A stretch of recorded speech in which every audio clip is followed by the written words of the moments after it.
सो डाडाइस्ट जो थे उनके लिए कॉन्सेप्चुअल आर्ट ज़्यादा इम्पॉर्टेंट था, वहाँ पर स्किल के ज़रिए रिप्रेजेंटेशन के बजाय कॉन्सेप्ट के ऊपर ज़्यादा फोकस किया जाता था। ये पर्पसफुल आर्ट था और कोई ना कोई मीनिंग प्रेजेंट करने के लिए बनाया जाता था। मार्शल डुशाम्प जो इस मूवमेंट से ताल्लुक़ रखते हैं, उनका ही एक आर्ट पीस है which is known as fountain. Everyday objects को स्कल्पचर्स के फॉर्म में ढाल के प्रेजेंट किया गया। इवन उनको स्कल्पचर्स कहा गया जो कि रेडीमेड ऑब्जेक्ट्स थे। Focused questions about artistic creativity, definition of art and purpose of art in society. तो रेडीमेड स्कल्पचर्स जो डाडाइज्म में प्रेजेंट किए और जिनको मार्शल डुशाम्प ने जिनके ऊपर काम किया, उनको देखकर आर्टिस्टिक क्रिएटिविटी एक नया रुख लेती हुई नजर आती है और आर्ट की डेफिनेशन मुकम्मल तौर पे बदलती हुई नजर आती है। Purpose of art in society, अच्छा ये एक बड़ा पर्पसफुल टाइप ऑफ आर्ट है कि यहाँ पर सोसाइटी में जो आर्टिस्ट अपना मैसेज कन्वे करना चाहता है, अगर वो कन्वे हो रहा है तो उनके नज़दीक ऐसा ऑब्जेक्ट रेडीमेड भी खरीदा जा सकता है। इसी तरह के स्कल्पचर की मिसाल है fountain by Marcel Duchamp which was actually a purchased item turned upside down। उसको जो है वो अपसाइड डाउन टर्न किया गया और देन उसके ऊपर साइन कर दिए गए और मार्च 1917 जो कि किसी जानिब इशारा करते थे। कॉन्सेप्चुअल पीस ऑफ आर्ट है, जैसा कि मैंने पहले भी बताया कि एक रेडीमेड परचेज की गई है, उसको जो है वो फाउंटेन का नाम दिया गया and it was a challenging art piece. इस तरह का आर्ट पीस इससे पहले आर्ट की दुनिया में एग्जिबिट नहीं किया गया। This is the picture of that art piece जिसे फाउंटेन कहते हैं।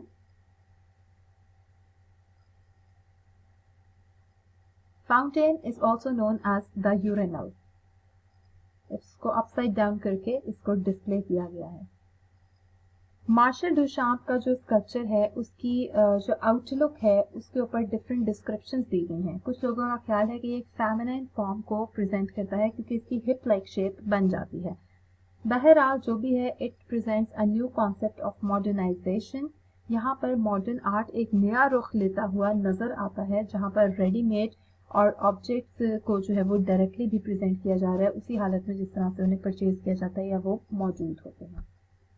इस तरह के स्कल्पचर्स की वजह से डाडाइज्म का आर्ट बहुत फेमस हुआ और अभी तक जब भी फाउंटेन की तरह के स्कल्पचर्स की बात होती है जो रेडीमेड होते हैं तो मार्शल डुशाम्प का नाम इसमें जो है वो काबिल जिक्र समझा जाता है। Another artist, Pablo Picasso, was a Spanish artist. Pablo Picasso का काम पेंटिंग में भी और स्कल्पचर में भी एक नई जिद्दत को मुतारफ करवाता है। जैसा मैंने पहले भी आपको बताया था कि ये 2D फॉर्म के ऊपर सिर्फ 3 डायमेंशनल फॉर्म प्रेजेंट करने का नाम नहीं था, बल्कि पैब्लो पिकासो ने एक 4th डायमेंशन भी मुतारिफ करवाई अपनी पेंटिंग के वर्क्स के अंदर। और इसी तरह इनके स्कल्पचर्स के अंदर भी फ्रेगमेंट्स नजर आते हैं, break down face and hair into irregular fragments. और वो अपना अगर वो कोई स्कल्पचर बना रहे हैं जिसके अंदर पोर्ट्रेट प्रेजेंट किया गया है तो उसको ब्रेक डाउन कर दिया गया है, उसमें इररेगुलर फ्रेगमेंट्स दिखाए गए हैं, शार्प एंगल्स हैं and the basic volume of the head beneath gets unreadable. और बेसिकली जिस हेड के ऊपर ये सारी चीज़ें बनाई जा रही हैं, जिस तरह उसके ऊपर फ्रेगमेंट्स क्रिएट किए गए हैं जिनके शार्प एंगल्स हैं या वेरियस सर्फेसेस हैं, तो एक्चुअली में जो हेड है, जो basic volume of the head है, वो इट गेट्स अनरीडेबल, उसको समझना मुश्किल हो जाता है, बल्कि इंसान उसके ऊपर वाली जो चीज़ें हैं उनमें ही जो है वो स्कल्पचरल फॉर्म को अंडरस्टैंड करता है। So this is the head of a woman by Pablo Picasso, जिसका मैंने जिक्र किया आपसे। Here you can see the fragments, the head beneath those fragments। और इस स्कल्पचर को आप चारों तरफ से घूम के देखें, जिस तरफ से भी आप देखेंगे इसका एक नया स्टाइल, एक नई जिद्दत इसमें नजर आएगी।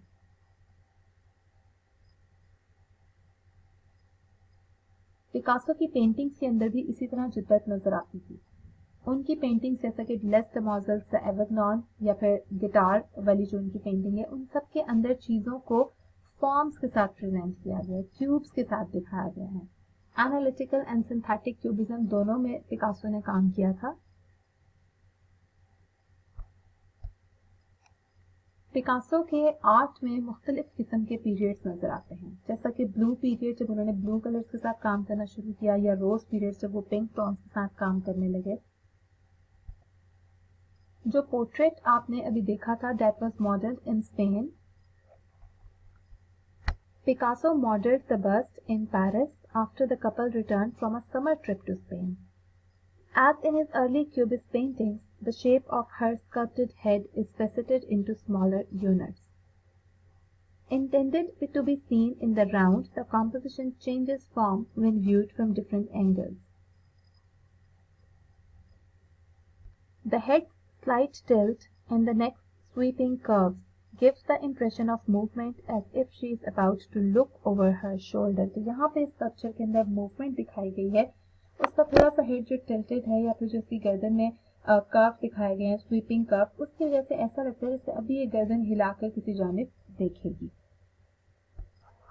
सो आज के स्कल्पचर में मॉडर्न स्कल्प्टर्स को डिस्कस किया गया। वो एक्सप्रेशनिस्ट भी थे, उनमें रियलिस्ट आर्टिस्ट भी थे, उनमें मार्शल डुचाम्प जैसे आर्टिस्ट भी थे, उनमें काफ़ी ऐसे आर्टिस्ट मौजूद थे जो कि या ब्रिटेन हैं या अमेरिकन हैं, और उनके साथ साथ मैंने आपसे मेजरली तीन आर्टिस्ट को डिस्कस किया है जो कि ऑगस्टे रोदन, पैब्लो पिकासो और मार्शल डुचाम्प हैं।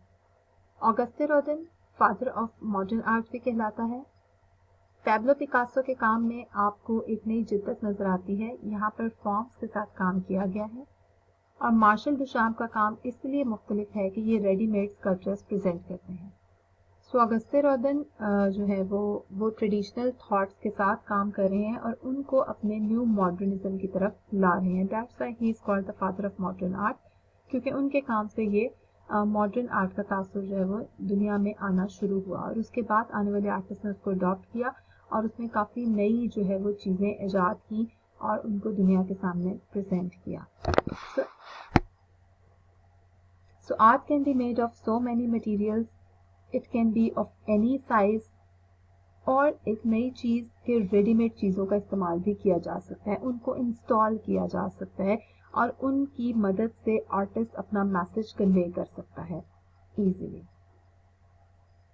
So this is a sculpture made by Auguste Rodin, जिसके अंदर आपने मॉडर्निज्म और कन्वेंशनल आर्ट दोनों की झलक देखी है। This is the fountain by Marcel Duchamp, जो कि एक रेडीमेड स्कल्पचर की एग्जाम्पल है। And this is the head of a woman made by Pablo Picasso, जिसने फ्रेगमेंट्स के साथ काम किया हुआ है। इन तीन तरह के स्कल्पचर्स के अलावा भी काफ़ी नए तरीक़ों से काम किया गया था, और मुख्तलिफ इज़म्स के अंदर स्कल्पचर्स के अंदर जो है वो समटाइम्स लाइंस के ज़रिए, समटाइम्स ज्योमेट्रिकल फॉर्म्स के ज़रिए, समटाइम्स ह्यूमन फिगर्स के साथ डिफरेंट तरह का काम किया गया और मुख्तलिफ मटीरियल्स का इस्तेमाल किया गया।